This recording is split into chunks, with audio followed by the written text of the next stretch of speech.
नमस्कार दोस्तों, मैं बापी बनर्जी अपने सहयोगी ब्रजेश सिल्हाई के साथ एक बार फिर से आपके सामने हाजिर हैं। दोस्तों आज एक बहुत ही इम्पोर्टेंट ज्वलंत विषय पे बात करने के लिए इस वक्त हमारे साथ मौजूद हैं कुल्टी विधानसभा क्षेत्र के भाजपा विधायक डॉक्टर अजय पोद्दार साहब। सर, आसनसोल टाइम्स में आपका स्वागत है। नमस्कार। अ, तो जैसे कि हम कह रहे थे कि एक बहुत ही ज्वलंत मुद्दे पे आज सर से उनकी राय जानने के लिए हम सर के पास आए हैं। अ, कल सुप्रीम कोर्ट ने आर्टिकल 370 को जो स्क्वॉश करने का जो केंद्र सरकार का फैसला था, उसको सही प्रमाणित किया। उसको सही कहा कि इसमें कोई गैर कानूनी काम नहीं था और वो सही था उसको स्क्वॉश करना। भाजपा की तरफ से हमेशा ये कहा जाता है कि भाजपा के मुख्य 3 एजेंडे रहे हैं। एक तो राम मंदिर का निर्माण, एक 370 आर्टिकल को स्क्वॉश करना और तीसरा है कॉमन सिविल कोड। उसमें से 2 तो हो गए और जो राय सुप्रीम कोर्ट की तरफ से कल आया और उन्होंने जो बातें रखी, उस पर आपका क्या कहना है? सुप्रीम कोर्ट ने जो राय दी है वो पूरे भारत की राय है। 47 में विभाजन के बाद जिस तरह से 370 लागू की पंडित नेहरू ने, उस समय जो प्रधानमंत्री थे, एक ही देश में दो प्रधान, दो निशान, दो विधान, ये देश कभी बर्दाश्त नहीं कर सकता है। किसी देश की संप्रभुता में ऐसा कभी भी संभव नहीं है। उन्होंने एक ऐसी धारा लगाकर देश के अंदर में रहकर ही उस हिस्से को देश का एक अलगाववादी हिस्सा बना दिया था, जो कि भाजपा या पहले जनसंघ किसी जमाने में कभी हम लोग ये मानते नहीं थे। पंडित श्यामा प्रसाद मुखर्जी, डॉक्टर श्यामा प्रसाद मुखर्जी ने भी बलिदान इसी मुद्दों पर दिया था कश्मीर में, जो आज उनकी शहादत का पूर्ण फल भारतीय जनता पार्टी को मिला है, जो पूर्ण रूप से हम लोग जम्मू कश्मीर को भारत में विलय कर पाए हैं। जी हाँ, आपने डॉक्टर श्यामा प्रसाद मुखर्जी का ज़िक्र किया। डॉक्टर श्यामा प्रसाद मुखर्जी के बारे में भी आप लोगों का एक नारा बहुत ही प्रचारित हुआ था और आज भी शायद वो नारा आप लोगों के दिलों में बसता है कि जहाँ हुए बलिदान मुखर्जी वो कश्मीर हमारा है। अभी हाल ही में हमने सुना है कि जो गृह मंत्री हैं देश के, अमित शाह जी, उन्होंने कहा है कि जो पीओके है, पाक ऑक्युपाइड कश्मीर, उस पर भी कार्रवाई की जाएगी। तो आपको क्या लगता है कि वो दिन दूर नहीं जब पीओके नाम से जो भूखंड, कश्मीर का भूखंड जो भारत का ही हिस्सा है, वो भी बहुत जल्द भारत के अधीन आने वाला है? हमारे स्वराष्ट्र मंत्री ने अभी से ही 24 सीटें वहां के लिए आवंटित कर दी हैं। उसमें से एक रिप्रेजेंटेटिव को अभी भी राज्यपाल मनोनीत कर सकते हैं पीओके के माध्यम से, कि ये पीओके का रिप्रेजेंटेटिव है।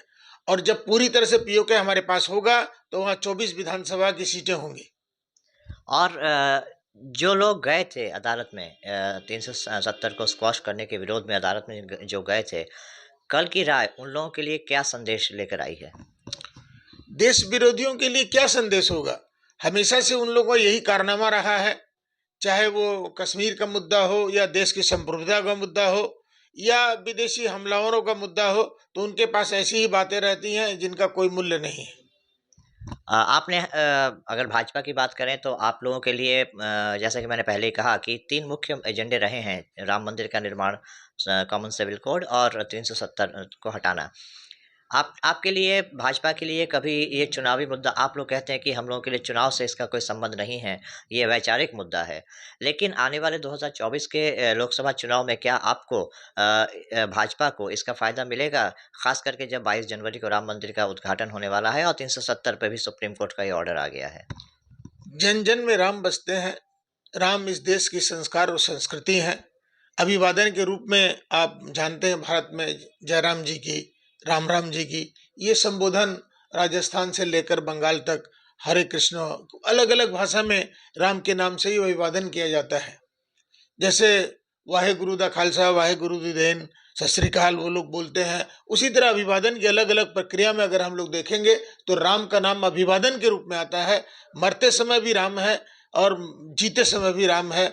जब मरते हैं लोग, श्मशान के लिए जाते हैं, तो राम नाम सत्य है। और जब जन्म लेता है बच्चा तो भी राम। तो पूरे जीवन के जीवन काल में जितने भी कर्म हैं वो राम के माध्यम से ही होते हैं। राम हमारी संस्कृति है, संस्कार हैं, और उसी संस्कार में लोग जीते हैं। राम नाम का राजनीति से कोई रिश्ता नहीं है। तो लेकिन जो विवाद खड़े होते हैं कभी-कभी जय श्री राम के नारों पे, उस पे आपकी क्या प्रतिक्रिया है? जय श्री राम बहुत बार लोग बोलते हैं कि सीता जी को भुला दिया गया। श्री मतलब सीता, श्री मतलब लक्ष्मी।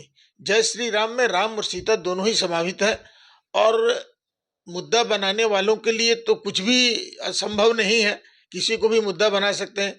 किसी की आस्था को ठेस पहुंचाना ये मुद्दों की बात नहीं है, ये बिल्कुल आस्था का प्रश्न है। आस्था के प्रश्न पर बहुत से राजनीतिक पार्टियों ने, बहुत से इंडिविजुअल लोगों ने आघात करने का प्रयास किया है, और अदालत ने उसका समुचित उत्तर दिया है, और जनमानस की भावनाओं ने उसका समुचित उत्तर दिया है। मेरा आखिरी सवाल सर, विपक्ष की तरफ से बार-बार ये भाजपा पे आरोप लगाया जाता है कि आप लोग जो हैं वो धार्मिक ध्रुवीकरण की राजनीति करते हैं।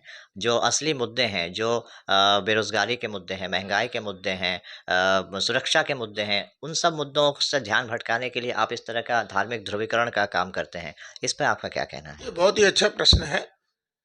मोदी जी की जितनी योजनाएं हैं, क्या ऐसा कहीं है कि इस कौम को मिला है, उस कौम को नहीं मिला?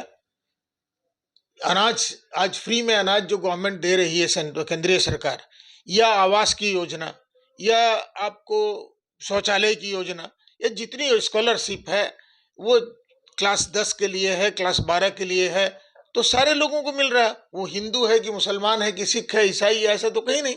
आप यूपी में, बिहार में, झारखंड में जाके देखेंगे, उन लोगों से पूछिए, गांव के गांव बोलेंगे भाई हाँ हमारे यहाँ सारे लोगों को मिला है, कहीं भी पिक एंड चूज नहीं है। ये बंगाल है, यहाँ पे पिक एंड चूज है, यहाँ पर ही सारी समस्याएं हैं सबसे ज्यादा। यहीं पर लोगों को धर्म के नाम पर बांटा जाता है, बाकी स्टेट में ऐसा नहीं। ये तो लोग एक हवा बना के रखे हैं। भाजपा के राज्य में जितने मुसलमान सुखी हैं और खुश हैं, उतना किसी के राज्य में नहीं थे। कांग्रेस ने उन्हें हमेशा एक वोट बैंक की तरह इस्तेमाल किया है, भारतीय जनता पार्टी उन्हें नागरिक की तरह मानती है। और कांग्रेस सांसद के घर से और उनके कारखानों से और उनके दफ्तरों से जो पैसे मिल रहे हैं झारखंड में, उस पर आप क्या कहेंगे? ये कोई नई बात नहीं है, ये अचानक इतना पैसा मिल गया है। इतने पैसे तो उनके आम कार्यकर्ताओं के पास मिल जाएंगे, ये बस मिलने की बात है। तो ये थे कुल्टी विधानसभा क्षेत्र के विधायक डॉक्टर अजय पोद्दार। इनका कहना है कि सुप्रीम कोर्ट का जो फैसला आया है 370 आर्टिकल को स्क्वॉश करने के मुद्दे पर, ये उन लोगों के लिए एक संदेश है या सबक कह लें जो अलगाववाद को समर्थन करते हैं। और कभी भी, जैसा कि सुप्रीम कोर्ट के अपने अपने आदेश में भी कहा है कि ये 370 एक अस्थाई इंतज़ाम था, जिसकी शायद अब ज़रूरत नहीं है। इसीलिए केंद्र सरकार के इस फैसले का उन्होंने तायीद की है, उसकी पुष्टि की है, कहा है कि कोई गैर कानूनी काम नहीं किया गया है। और डॉक्टर साहब ने कहा कि ये मुद्दे भाजपा के लिए राजनीतिक मुद्दे नहीं हैं, ये वैचारिक मुद्दे हैं। और अगले चुनाव में भी जब लोग, जनता के हाथ में फैसले का समय आएगा, तो नरेंद्र मोदी के नेतृत्व में जो विकास के काम हुए हैं, उन कामों को देखते हुए ही लोग अपना मत डालेंगे, अपना वोट करेंगे। सर, आसनसोल टाइम्स से बात करने के लिए बहुत-बहुत धन्यवाद। पत्रकार बंधुओं को बहुत-बहुत नमस्कार। आसनसोल टाइम्स को हार्दिक शुभकामनाएं। तो ये थे कुल्टी के विधायक डॉक्टर अजय पोद्दार। 370 आर्टिकल पे अपने चिरपरिचित अंदाज में बेबाक तरीके से अपनी राय रख रहे थे। और इसी तरह के देश और प्रदेश के ज्वलंत मुद्दों पर हम विशिष्ट हस्तियों की बातें आप तक पहुंचाते रहेंगे। इसके लिए आपको बने रहना होगा आसनसोल टाइम्स के साथ। नमस्कार। हमारा अपना शहर आसनसोल, इसे स्वच्छ और निर्मल रखने की जिम्मेदारी हमारी है। आसनसोल पौरसभा शहर के सुंदर এবং নির্মল করতে বদ্ধপরিকর। পৌরসভার এই চেষ্টায় সুনাগরিক হিসেবে আমাদেরও কিছু কর্তব্য আছে। यहाँ वहाँ प्लास्टिक फेंकना और थूकना, गंदगी फैलाना, ऐसी कुछ आदतें हैं जिनका त्याग करना हमारे साथ साथ हमारे शहर के स्वास्थ्य के लिए भी बेहद जरूरी है। তাই আসুন আমরা প্রতিজ্ঞা নিই, যেখানে সেখানে আবর্জনা ফেলবো না, ধূম্রপান ত্যাগ করব, শহরকে দূষণ মুक्त করতে गाछ लगाबो और अपने शहर आसनसोल को बनाएंगे स्वच्छ, सुंदर और निर्मल। आसनसोल नगर निगम द्वारा जनहित में जारी।